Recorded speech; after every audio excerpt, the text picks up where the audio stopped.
Hey, everybody, and welcome to another week of Think, Engage, Thrive, where we bring you some of the most exciting entrepreneurs and startup guys to tell you about their business, how they got there, what makes them a success, and to give you tips on how to grow your own business.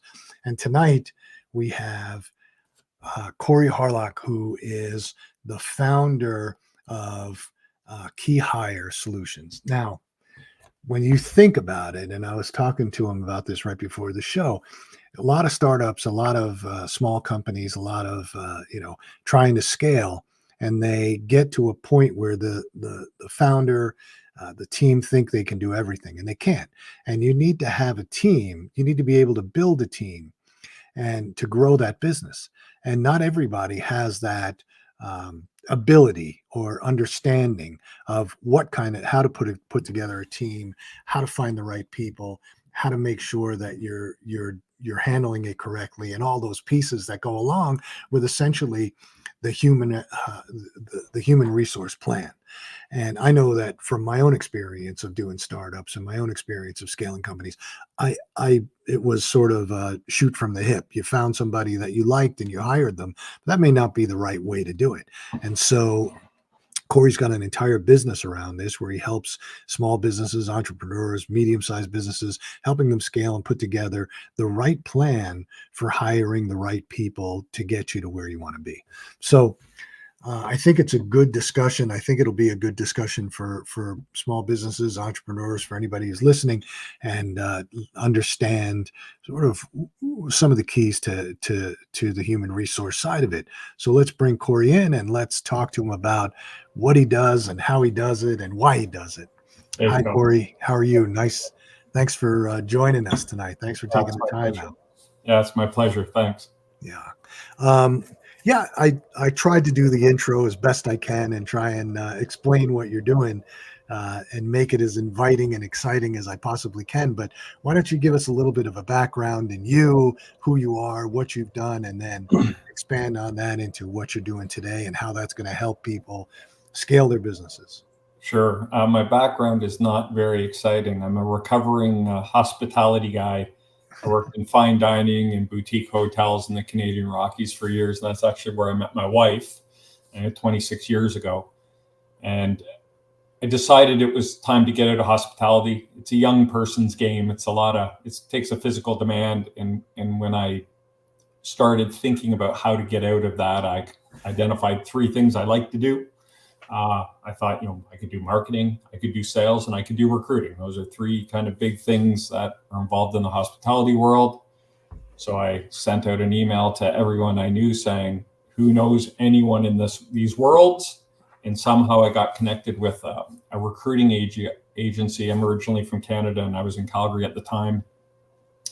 It was an outfit called Questus Recruitment.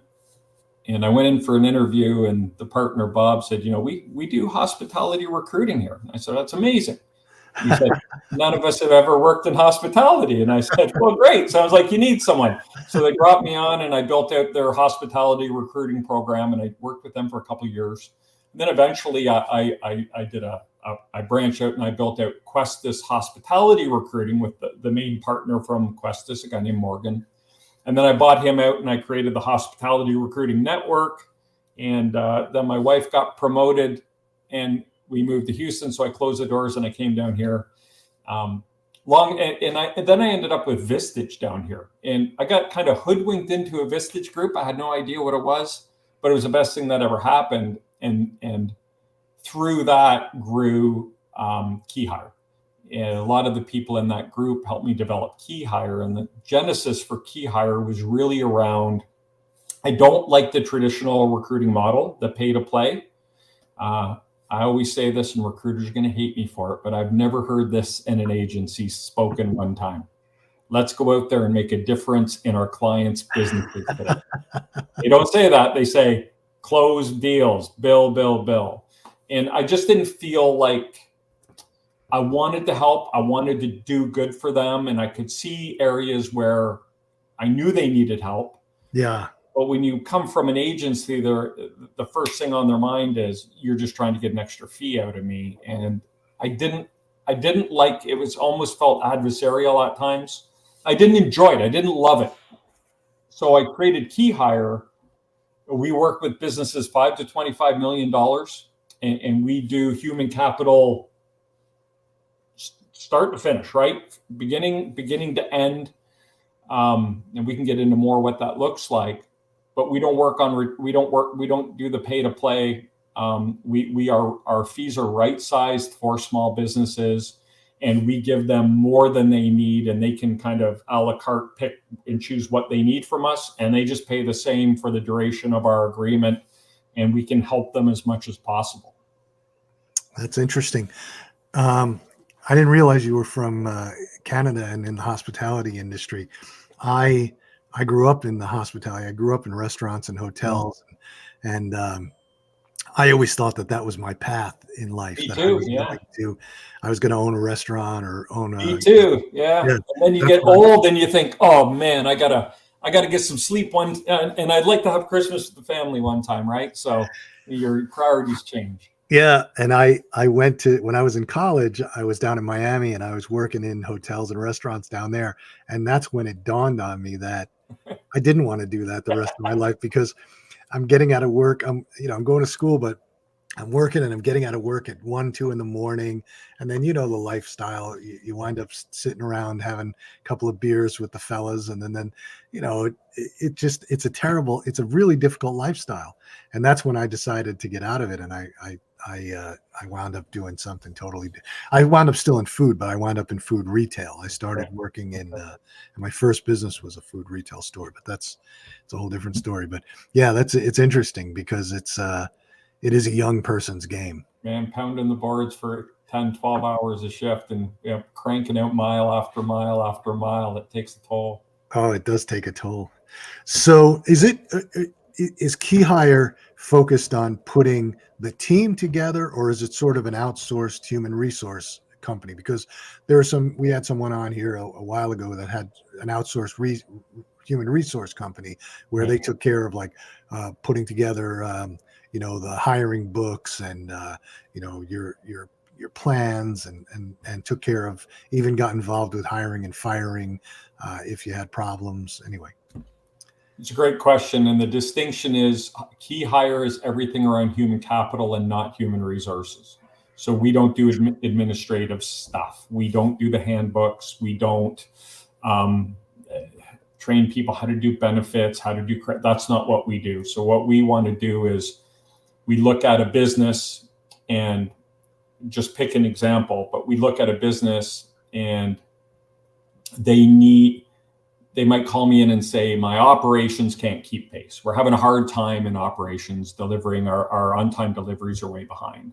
So we would go in and do our diligence and come back, and maybe we would say, your operations manager lacks the capacity to move that operation forward. What we're going to recommend to you is you need a director of operations. Then we would help them build out that job. So 60% of the work we do is creating and then acquiring the talent to fill a new role within a company. Yeah. But beyond that, we would look at their organization and say, okay, here's what your organization looks today. Like today, you're at $10 million.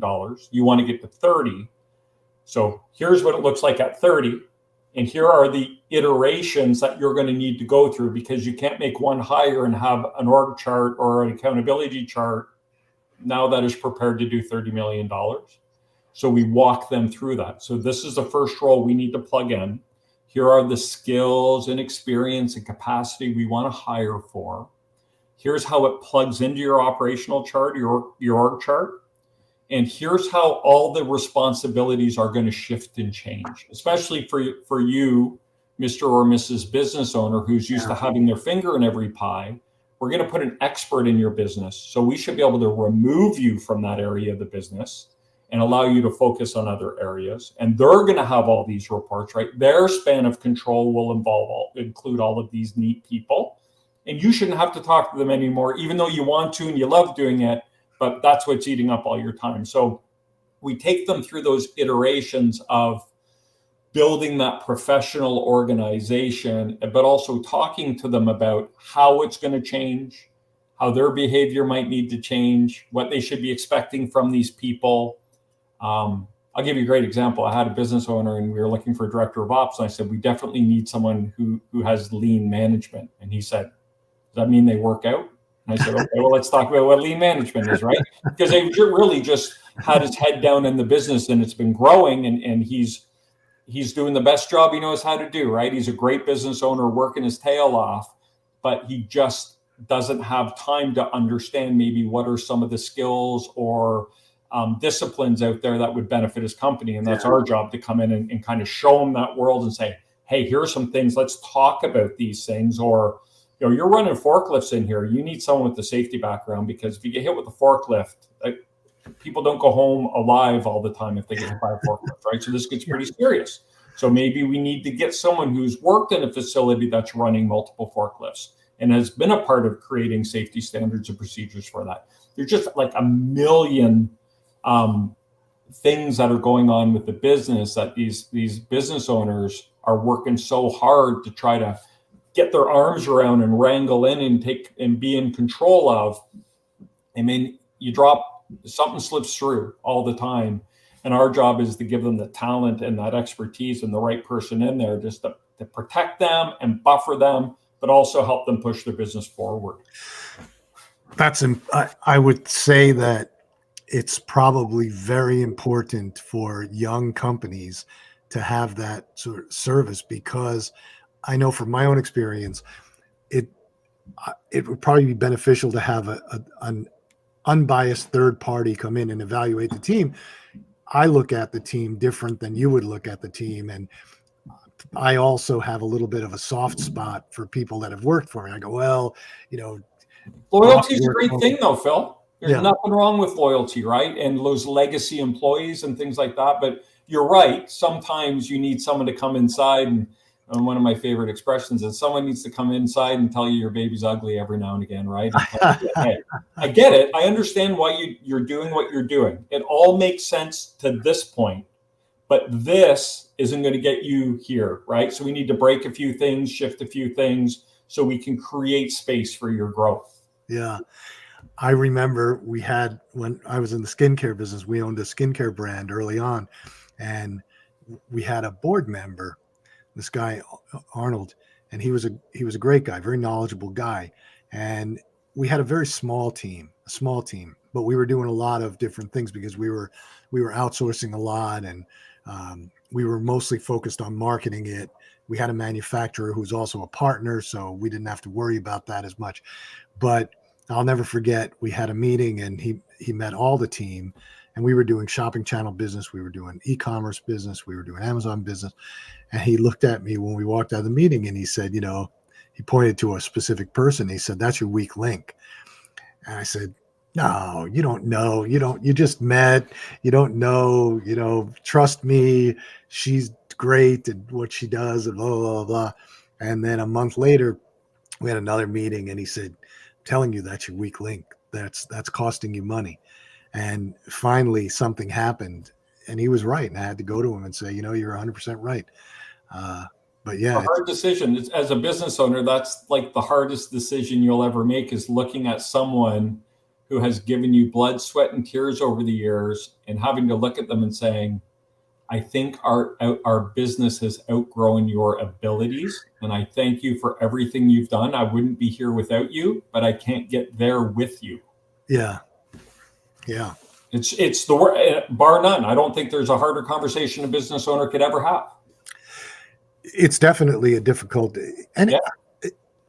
any of those decisions, even firing somebody that you don't like it still sucks. Yeah, but when it's someone who's really given you everything you got, they have sacrificed for your success, and then you have to say, I don't know if we can continue on. It sucks. It's brutal. It's hard for a business owner, and it's inevitable. Unfortunately, it's inevitable. Yeah. Right. It's going to happen at least one time.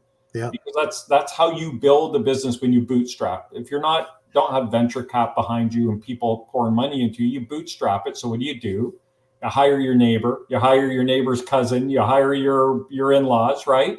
And everyone comes in, and that's the exact right way to start your business. That's exactly how you should start it. And if they all do a great job, here's the irony. If they do an amazing job and they all pitch in and do everything, eventually their success will outrun their ability. And now you're up against it. And that's crux number one for a business owner when they're sitting there. And we have our key owner stages that we talk about, and we call this the overwhelmed business owner. But it's the wheels have fallen off the machine and they're thinking, I have no idea how to move this forward.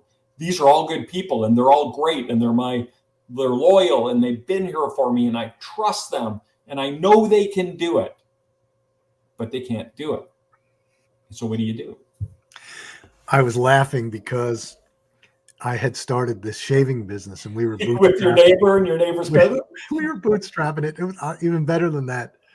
And we had a small warehouse and I was home one day and I had this kid that used to cut the grass. He was a young guy, he was trying to start some sort of a business doing that type of thing, but he wasn't good at it.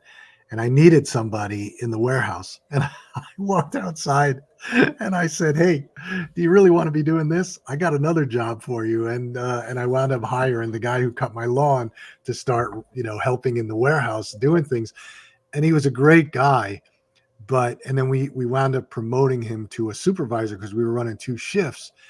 And that's when the wheels came off. He principle. He just couldn't get there. And he didn't understand how to do it. And it was a blow to his ego. We kept him. I said, I'm going to put you back to what you were doing. And it was a blow to his ego. And he wound up leaving because he couldn't handle it. But I felt good that he left because, but yeah, I was laughing because of that. Bill, that's what you do. That's how you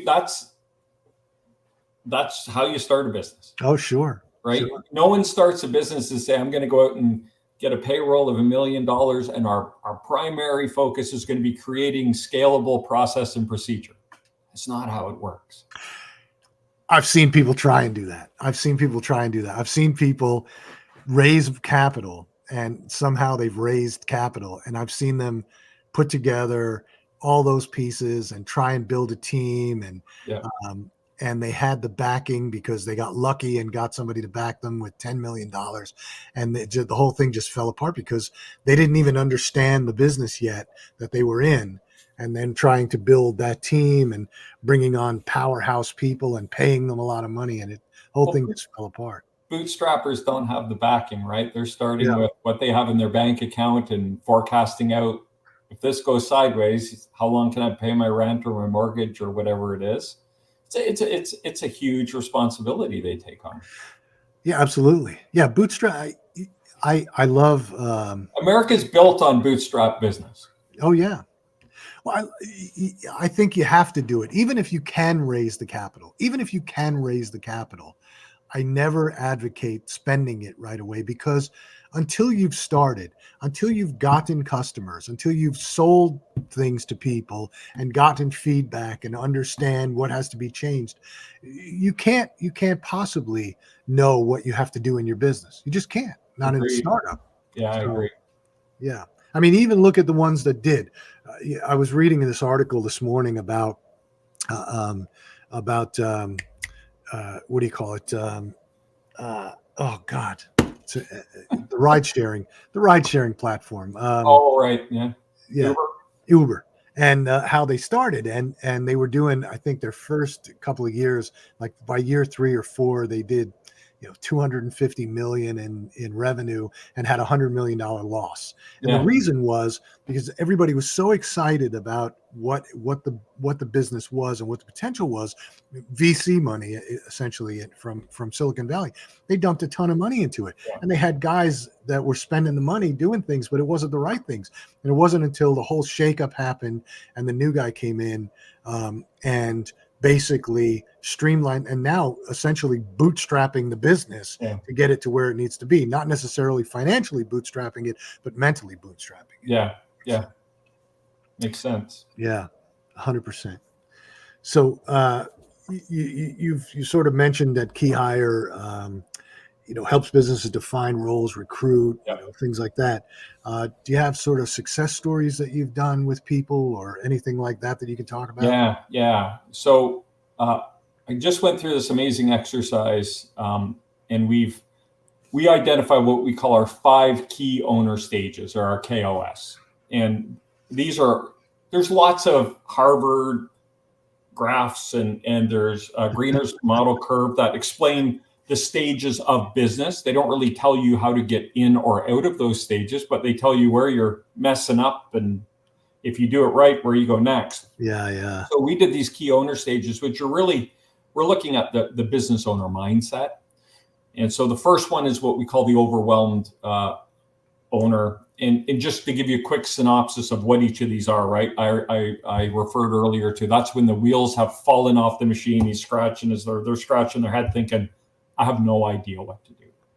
Then the next phase that we go into is the unsure business owner. And that's where we have wobbly wheels, and it's still affecting the ride, right? Your car is still bumping down the road, but I got a problem. I think I know where it is. I don't really know how to fix it. Then we get into the curious business owner. So now they're transitioning into a little more sophistication around their talent anyway.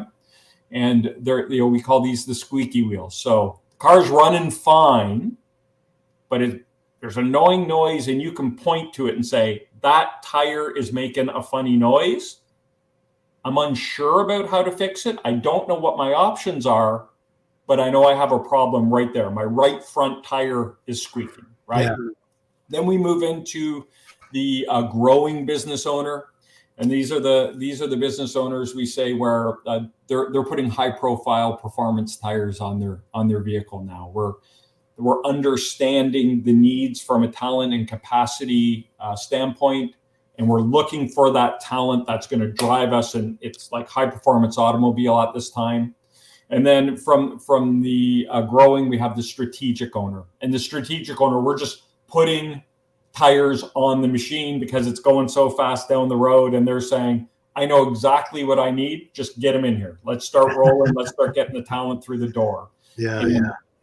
And going through that exercise, KeyHire, we work with amazing business owners, and we have about a 75% return rate with our businesses. 75% of the businesses that work with us for more than one agreement, and our agreements can be up to a year. And so I have some clients that I've been with for 7 years, 6 years, continually. And there's one in particular. They're an amazing company here they're in Sugar Land, Texas. They're called Solarcraft, and they do remote power enclosures, and they can do solar arrays on there, and they work primarily in the midstream area. So they put these amazing boxes in the middle of a field with solar arrays and battery on there, so they can measure the flow rates of what's going through that pipe. And if anything were to happen to that pipe, a guy here in Houston can hit a button and they can fire up an actuator that will slowly close down that pipe so we can minimize damage. But Daryl Hahn is the owner of that company. And I've been working with Daryl for 7 years. And really? I was showing them the key owner stages, and I think he started kind of in the unsure area. I know I need change, and he kind of pointed to it and he goes, that's where I was. And he's transitioning into the strategic phase now. And when we started with him, I'll give you some estimations here, but he was in and around maybe a little lower than $10 million 7 years ago. And he's going to do more than 3x that this year. Oh, that's great. Yeah. And he runs an amazing operation. But I have worked with him to develop and integrate so many key leaders and key experienced people into that business, because the great thing about him is he's a tech geek. He loves technology. And if you bring him a harebrained tech idea, he gets really excited. And so he's always trying to push the limits of their products. Like, well, why can't we do this? Yeah. Someone will say, that's never been done. It can't be done. And in his mind, it's like, challenge accepted. It will be done. So he has this really, he's like a mad scientist. Yeah. And he's built this team that share that vision he has and love challenges and create just amazing stuff. But over the years, we've just kind of slowly been transitioning and upgrading and adding all these new roles into his company. And when I first met him, he was kind of stressed out. Now when I go meet him, he feels guilty. He's like, I feel like I should be working harder, because he has such a great team around him. I mean, he's living a great life, and he's taken a month off in the summer to go, wheel around the country and go stay in Colorado or wherever he goes. So he's one of several people that we've worked with where we get to see this amazing transition, like just turning into. He always had it in him to be an amazing owner, but he didn't have the support around him. And the more support he gets, the better he gets at running his business. That's the goal, right? For most business owners, is to get to the point where you're just focused on working on the business, not working in the business. And therefore it's a lot less, you do feel, I know it's happened to me in the past, where you do feel like I'm not working hard enough, even though I am. I'm just working hard in a different way. Working differently, yeah. Yeah. Now he tinkers a lot. Like he's always in there messing around with the equipment and trying new things. And yeah, it's a great story, and they're doing really well. And he treats his employees unbelievably. That's it. Like that's why I started KeyHire. For people like that. And I could give you a list of names of business owners we work with that are just like that. I mean, they want to run an amazing business. And I mean, everything looks like a nail because all I have is a hammer. I do talent, right? So I always look at it from the talent, and the conversations always are. And if we could just get you some amazing people with some capacity in here, which is a key piece of it, that maybe know how to run that area of the business even better than you or anyone here right now. And they could build that trust with you, and then you could just let them run with it. Imagine the possibilities. Yeah. Yeah. I remember when I was in graduate school, we had, obviously all these classes, but one of them, the teacher used to say it all the time: you should always hire people that are smarter than you. Hire people that are smarter than you. It never made sense to me, because there are a lot of smart people out there, and there are a lot of people that are smarter than me. But when you're running a business, it could be very distracting to have people who are smarter than you, but don't understand where you have to get the business to. And what you said a little while ago was he has a lot of people around him that share his vision. Correct. And to me, that's the most important thing, is you don't want to hire people that are smarter than you. You want to hire people that share your vision and understand where you're going and how to get there. So when you look at what are the biggest hiring mistakes in particular small business owners make? Number one, they don't clearly define the role. Yeah. So I think I know what I need. Yeah. Yeah. Then they throw together an ad hoc hiring process. Yeah. So there's no consistency. We might not even be asking the right question. Biases are coming. Oh, he's a great guy. He's just like me. Let's hire him. Or great person. And number three is they hire for current volumes, not future volumes. And that's the capacity piece I keep talking to. Yeah. And one of the things we do is we understand we hire to what we call our avatar.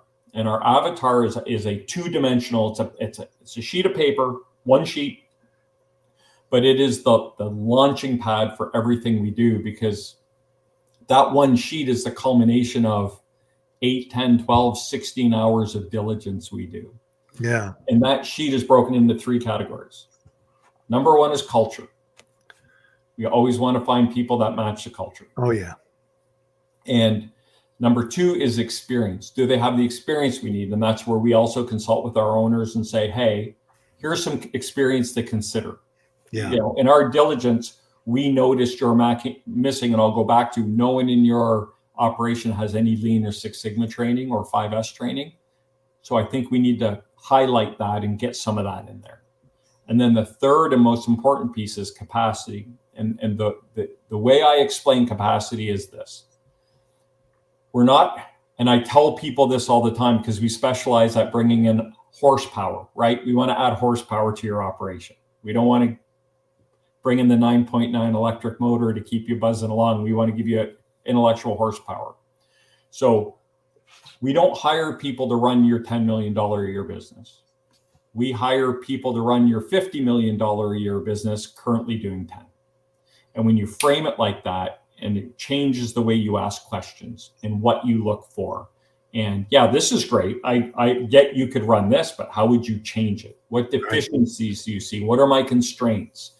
And so when you marry those three up and you do your homework and you put an effective process in place where you're really dialed into and asking the right questions around those three areas that are specific to that business. Every avatar is totally different. It has different culture, right? We identify different cultures, different personality traits, different experiences, and different capacities for every business and every role within that business. But then you take that avatar and you create an interview guide. So you're asking questions that are specific to that exact role. Then you get excited when, we call them 80%ers. It's a scorecard. Yeah, sure. So people have to hit 80% for me to even ask my business owner for 1 second of his time. If you're a 75%, my owner will never even know I talked to them, because that's not good enough. Right. If we can get 80, if we can get in the 90, 95s, that's incredible. That's when we all get really excited and say, hey, woohoo, we got to get talking to this person, right? Because we got someone who's so aligned with what we're trying to do here. We still need to go through the process. We can't cheat it. We can't shortcut it. We still have to go through the process, because you never know. At the end of the day, it might be they're not it. But yeah. I'm glad we went through the process so we didn't make a bad hire. Yeah, that's interesting. It's an interesting approach to it. But I guess you're 100% right. I just was thinking about what you said, in that you're not hiring for the $10 million a year business that you are. You're hiring for the $50 million a year business that you want to be. Correct. Yeah, I don't think I've ever thought about it in that way. And that's how we're uniquely positioned. That's what we do consistently. Yeah. And it takes an owner with a lot of humility to bring that person in and say, let's build a relationship. Let's learn how to trust each other, and then go do whatever you think you need to do to make this business better. Not carte blanche. Obviously, you got to check in and get your permissions, but it takes a lot of humility for a business owner to say, I've been doing it like this for 10 years. It worked for 10 years, but I understand it doesn't work anymore. And you probably have better ideas than I do at this point. So I'm going to trust you with my baby here to increase my performance. Yeah. I had founded a business, and it was retail food, and my second venture at that. And I also built a website to sell meals online. This is back in the year 2000. You're ahead of your time, Phil. Yeah. Right.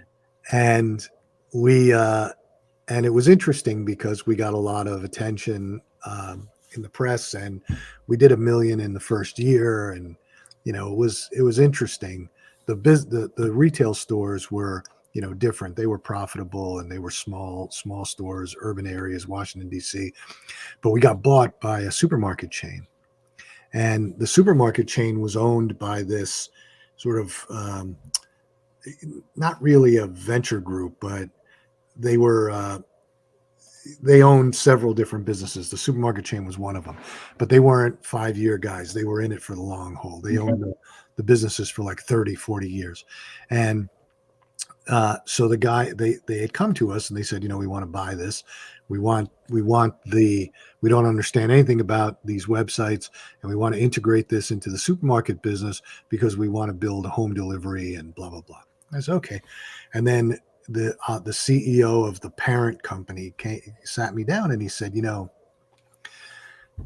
we the way that we do business, he took it over. His father was sort of the person before him.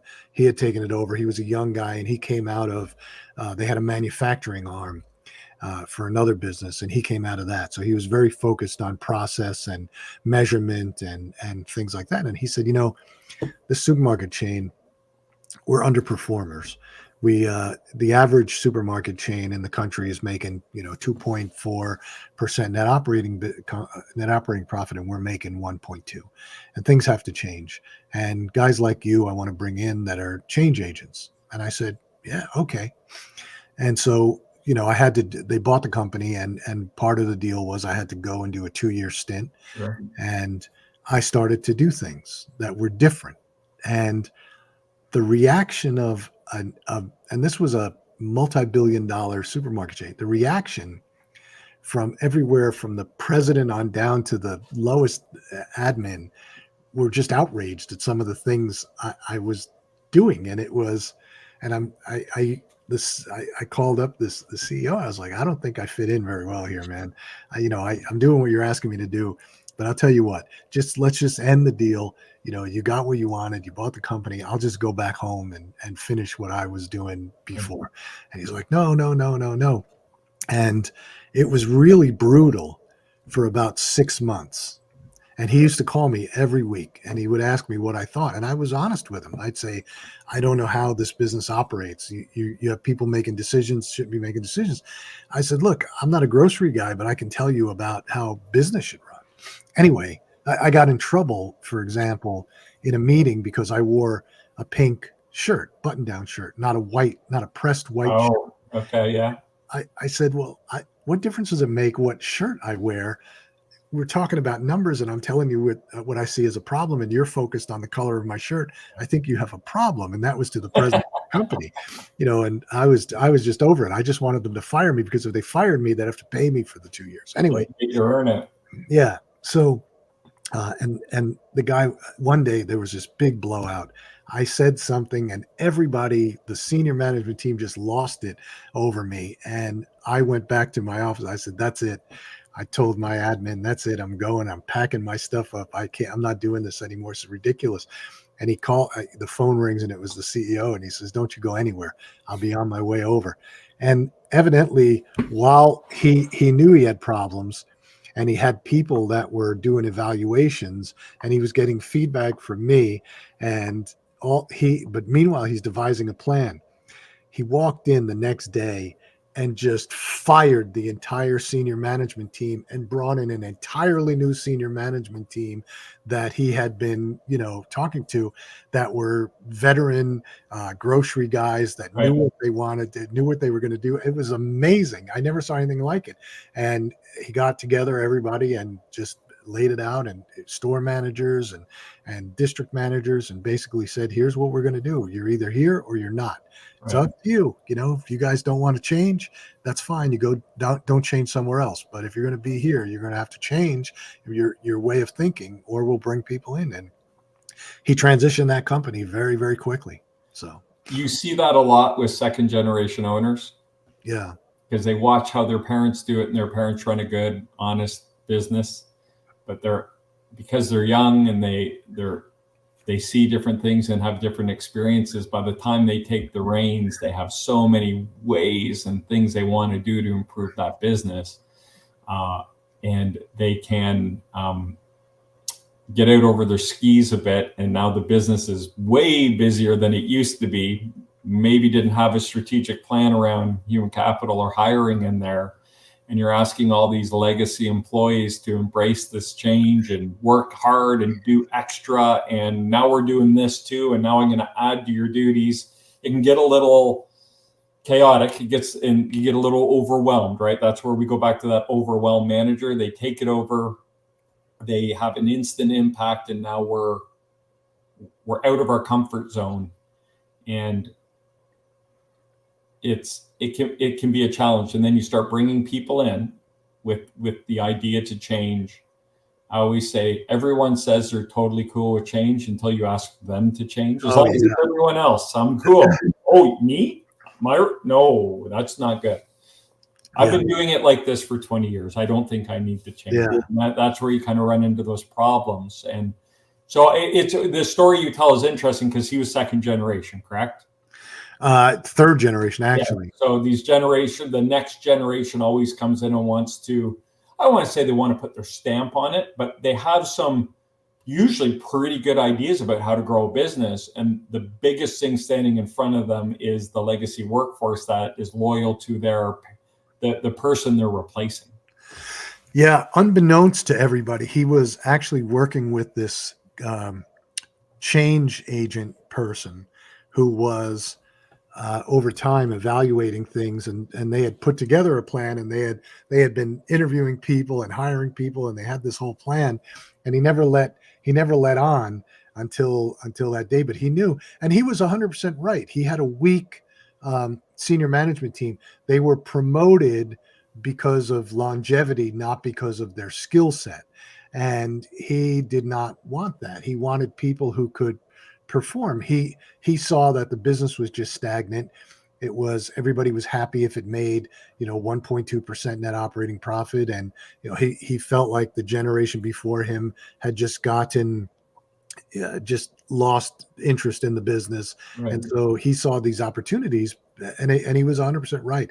The business started growing after that, and, achieving better profitability. I didn't stick around past my 2 years. That was it for me. I'm not a good employee. I'm not somebody you want on your team. Yeah. So you mentioned that, and earlier you talked about how you promoted a guy into a production supervisor and he just lacked that capacity to drive that operation. And I call those overvalued assets. And we as business owners sometimes fall in love with our people, and you should, because they give you like they do everything you need, but they peter out, right? That Peter principle, everyone rises to the level of their own incompetence.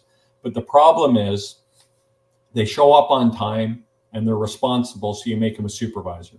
Yeah. Then your manager quits and you think, well, we got this responsible person who's doing an okay job as supervisor, let's make them the manager. And then they're not performing great, so you incentivize them through cash. Yeah. Maybe light a fire under them. But the reality is you can give them all the cash you want. They just don't have the resources or the experience to draw upon.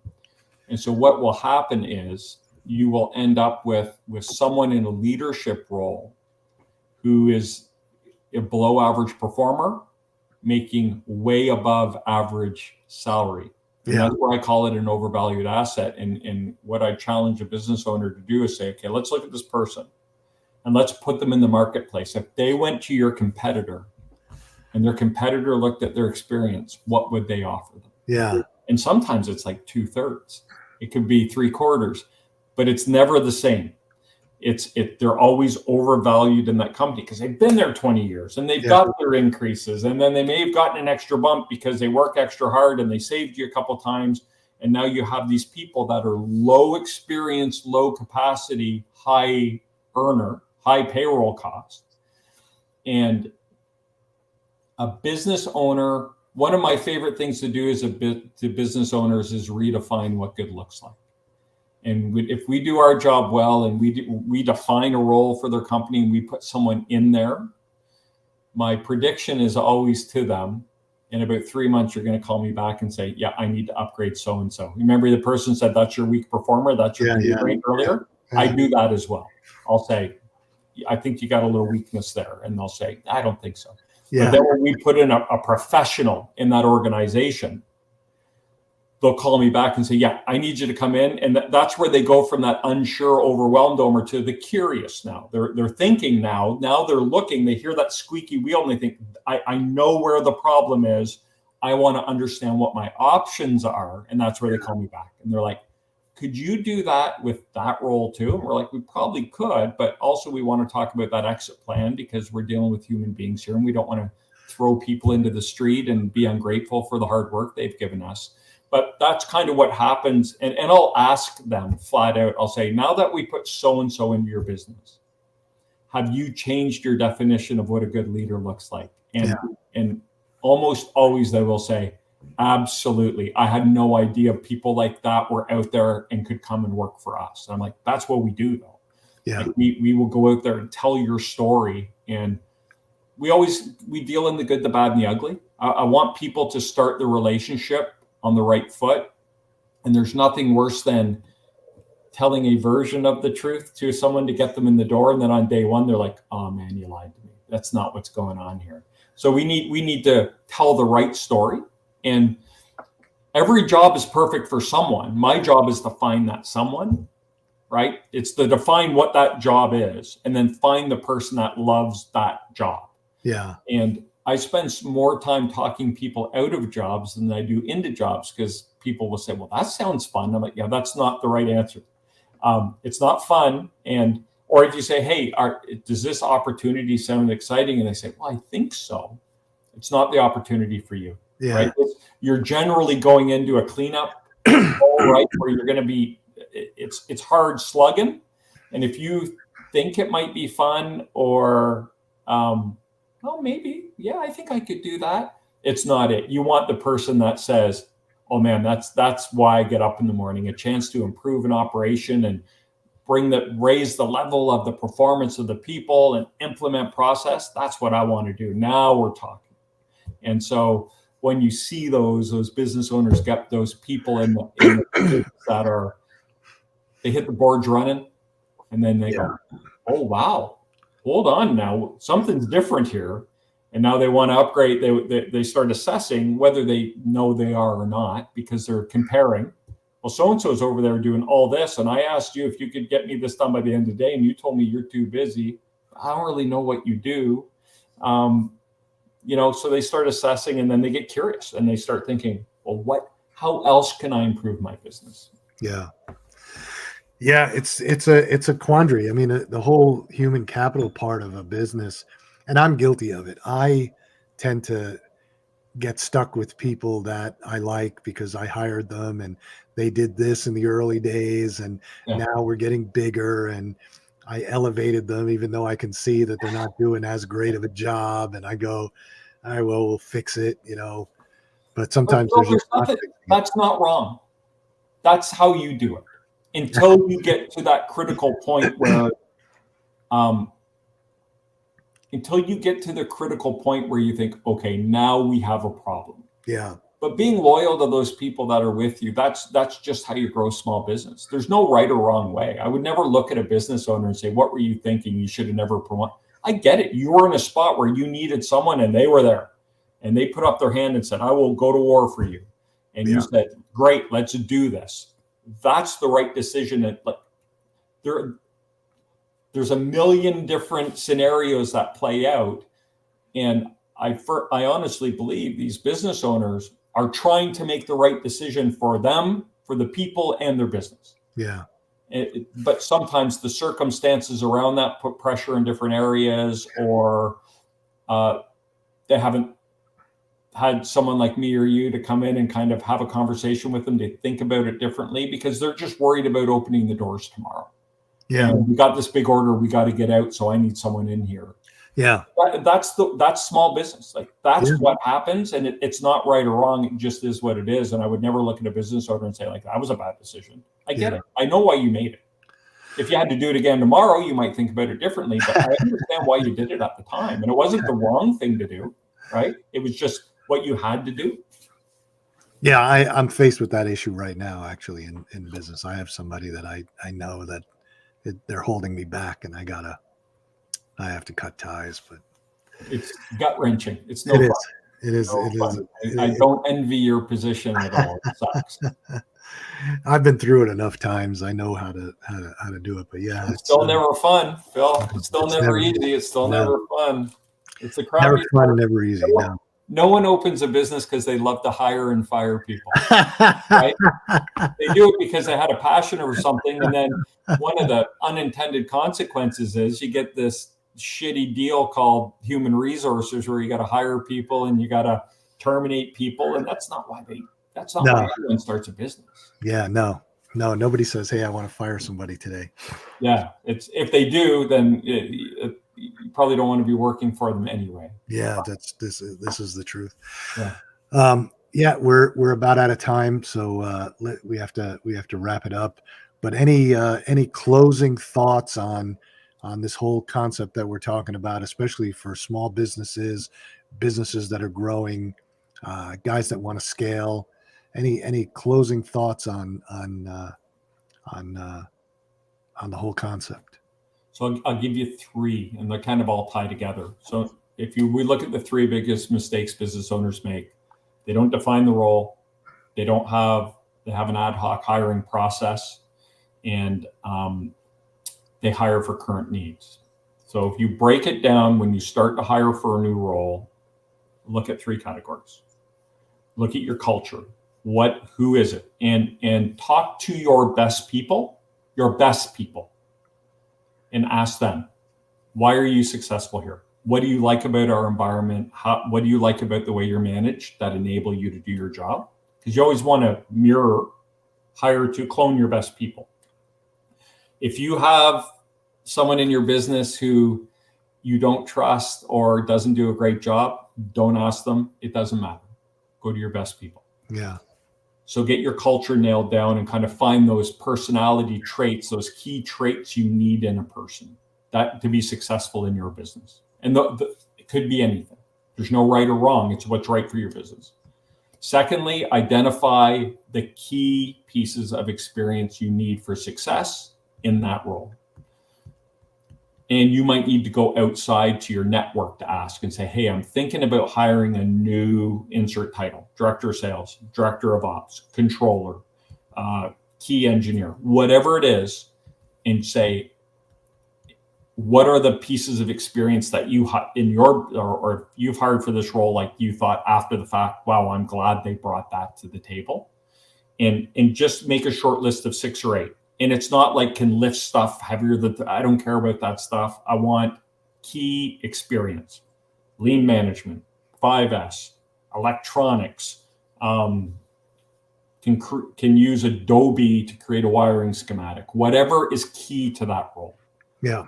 And software is never a nice to have when you're hiring for impact. And if they could use Adobe, that's great. If you work 100% in Adobe should be the top of your list. First question, do you know how to use Adobe? Never heard of Adobe. Great, thanks for your time. Probably not spend much time, right? Because if you want them to have impact, you don't have time to teach them software program. Yeah. But the most important piece is capacity. And remember the phrase, we're not hiring you to help us with our $10 million a year company or whatever your revenue is now. We're hiring you to work in our company 5 years from now, whatever that revenue goal is, currently doing X. Yeah. And when you think of it like that, it'll change the mindset and the way you talk to it. And I'll close with this little anecdote. I had a company years ago, and they were about a $10 million a year company, and their sales manager quit. And they're like, yeah, but we got the sales manager from our competition. He's really good. I'm like, awesome. So I checked out with him 6 months later and said, how's your sales manager doing? Amazing. Where's your revenue? 10 million. I'm like, okay. You know why? Because the company they stole him from does $10 million a year too. They don't hire any capacity. They hired the exact same person to do the exact same revenue, and that doesn't help you grow. Yeah. That's what I would leave you with, Phil. That's a great anecdote. So I guess people can go to your website, KeyHireSolutions.com. KeyHire is under construction, so we're here September 2024. It's hopefully by the end of this month, it'll be all up, but it's a little ad hoc right now. My apologies. They can hit me on LinkedIn at Corey Harlock. Those are probably the best ways. On our website, if they do want to talk to me, we have like a talk now button. It's just a consultation. We're a help first organization. I hate the book now and then the hard sell. We don't sell. There's no weirdness. If you have a question, you want us to walk you through a scenario, I'm happy to spend the time to do it. Right. Okay, great. Yeah, the show, the description of the show will have some of your contact information, your LinkedIn, and also your podcast if anybody's interested in listening to that. Yeah, thanks. I appreciate that. Yeah, I appreciate you coming on. I appreciate you taking the time. We're pretty much out of time now, so I will we'll talk to you next week, and hope you got a lot out of what Corey has to say. I think there were some excellent tidbits in there, especially the one about hiring for capacity, where you want to get to, not where you are now. And that little anecdote at the end was powerful. So again, thanks for coming on. I appreciated it. I enjoyed the conversation. My pleasure. Thanks, Phil. Heidi.